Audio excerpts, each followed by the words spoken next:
So we are here to discuss life unfolding. So life unfolding is wonderful. You know, we're in the midst of spring. I don't know if any of you have been gardening or doing any kind of cool new sport things that are coming out. But, you know, it's a time, spring is a time of renewal. It's a time of new energy. It's a time of more light, right? There's more light outside. And it's almost like the universe or nature is saying, lighten up a little bit. So you're going to see a lot of garage sales. You're going to see people trying to lose weight. They're getting rid of stuff. We're cleaning our houses. We're doing spring cleaning. We're getting all ready and getting going. So it's a neat time of renewal. And renewal also requires a lot of energy, doesn't it? Doesn't it? Some people, I know my friends and I were all talking, and they're like, gosh, I'm tired. I am like so tired right now. What's going on with this spring? I think we're still walking away from our hibernation state, right? From winter. We've been in, well, whatever we call winter here nowadays. My family in Chicago is saying, we'll give you some of our winter. I said, no, thank you. But, you know, hibernation, we're hunkering down, but now we're waking up. We're waking up, and that takes a lot of energy. But if you're experiencing that my get up and go has gone and went, which some people are saying, you know what, that divine discontent that you're feeling is just the universe and nature saying, get a little pizzazz in your life, get going.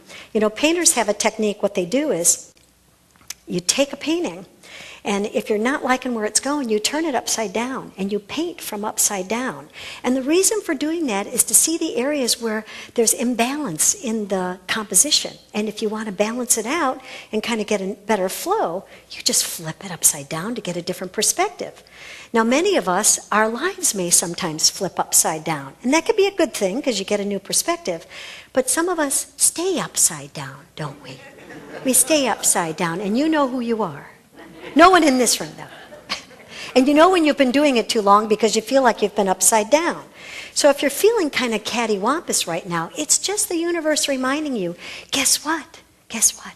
Shift and get in that harmonious flow with life. And the moment you do, everything will conspire to support you in the new direction that you want to go. Remember, the science mind teaching is based on a principle, and that principle says that thoughts are creative. That means the design that we have for our life was born out of a plan that we gave to the universe. And we said, this is where I want my life to go. Now, if you don't like where your life is, remember it all started here. Just go right back and check in and say, what are my thoughts about this really? Not what I give verbal words to and say out loud, but what do I really feel about this? And maybe I can shift. So that divine discontent that you may be feeling, it's nothing more than the universe saying, hey, I heard you. Remember, this didn't happen to you, any of these things that are upsetting. You know, if you have your apple cart is turned over, it did happen because you programmed it. And it's the universe's invitation to you to say, okay, I heard you, and I want to bring you something new. But I can't bring something new if you're going to hang on to the old. So you got to let go of that. You got to let go of that pair of shoes so you can get a new pair of shoes, right? Shoes always a good analogy for me. I don't know. It kind of works. So it's always saying, you know what? We have the possibility every single time. We have the idea that everything is either a possibility or it's a limitation. It's however we think in it, whatever we spin. The moment you get into that flow and that power, no matter what the condition, no matter what the circumstance, no matter what anybody else is telling you, things will work out because you're in that flow, you're knowing. The perfect metaphor to that. I don't know if you noticed, but I'm wearing green and purple. Anybody know what colors those are? That would be the colors of the winning horse from the Kentucky Derby yesterday. Come on, you guys!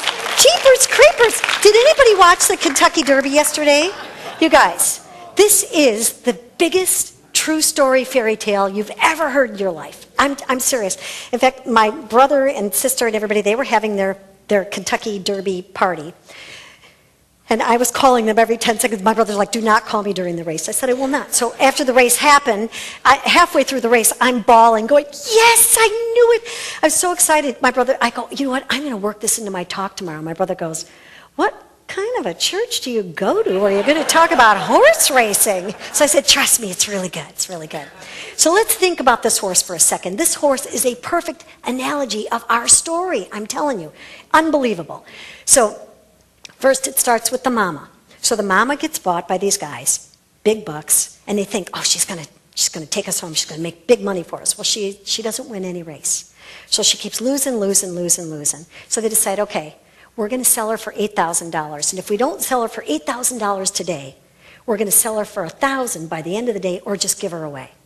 So along come these two guys. And they say, you know, most of the guys that are running the racing scene at Kentucky Derby and beyond, they call themselves blue bloods. And they said, well, these guys said, well, we're blue collar. We're not blue blood, we're blue collar. So they come in, one guy makes magnetic strips for a credit card company, another guy runs a punch press.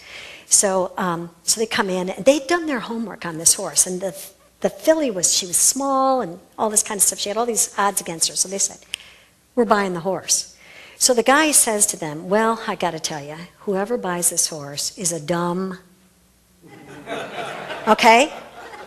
And so they named their partnership the DA partnership. Clever, huh? They took something that could have been a negative and they transposed it. Lesson for us, right? We've got a million naysayers saying, you fool, what do you mean you're going to take a job in Costa Rica? What are you thinking? Okay? You've heard that, right? You naysayers.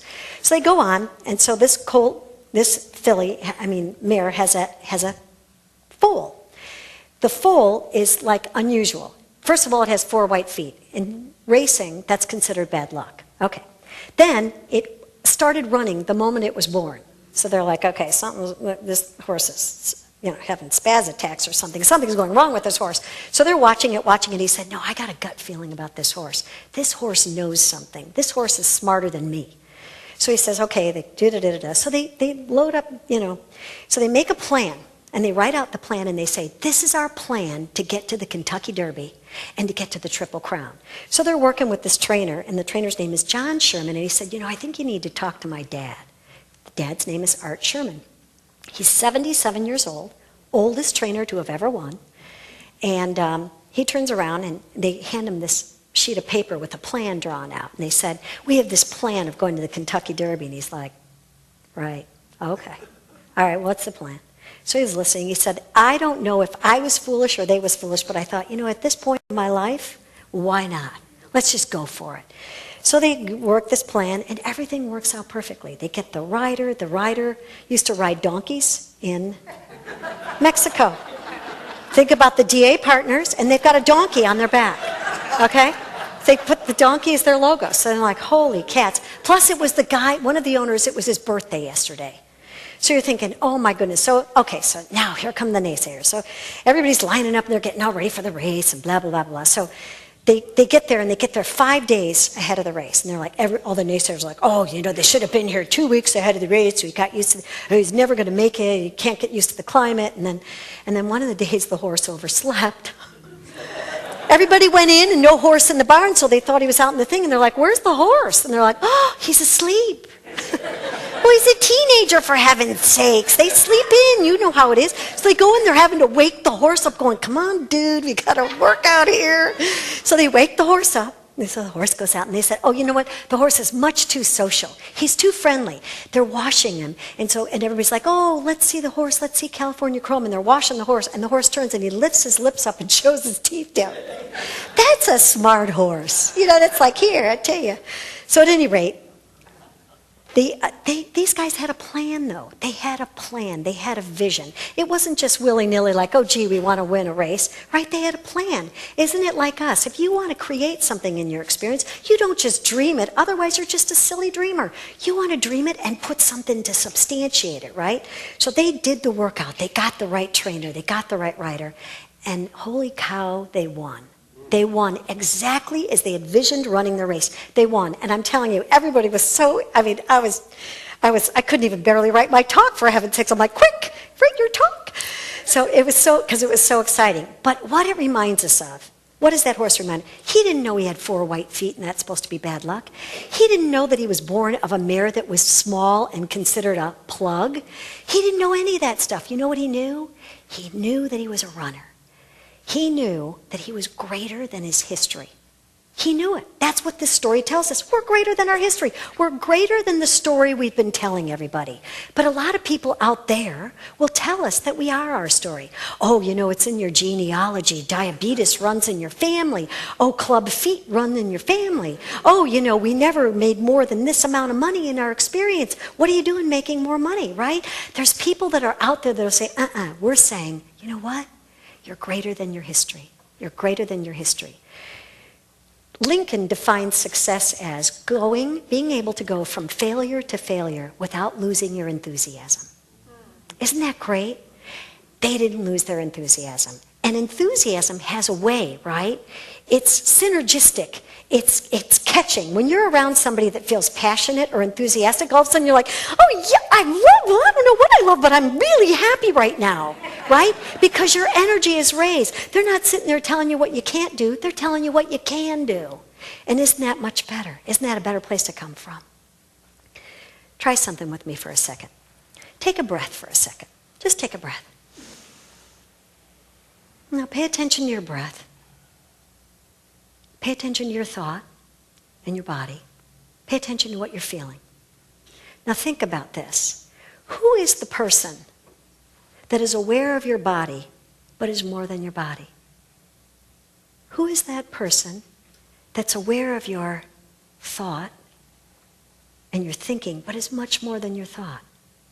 Who's that person that feels but is so much greater than your emotion? Who is that person? That one is your real self. That's the one you go out in the world with. That's the one that is at peace, that is a success, that knows the solutions to everything, that is calm, that can go out there and dig deep within because it knows how to go within to that power within. They say that what we're living right now is the dash. And the dash is the time between when we're born and when we die. There's a dash. Live a big dash. California Chrome is living a big dash right now. And he reminds us and brings up to us all that enthusiasm, that knowing that, thoughts are creative. They're creative. And what they can do is they can create whatever it is you desire. You stay in that flow and you know that truth about yourself and about everybody else around you, and it only creates positive thoughts, positive actions. So think positive things. Think things that just benefit you, that grow and aspire. Live in the great dash. And so it is. Thank you.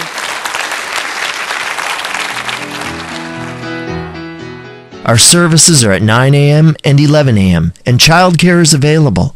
Please join us. If you enjoy these messages and would like to make a donation to our center, please visit our website at RedondoCSL.org. Thank you for your support of this ministry.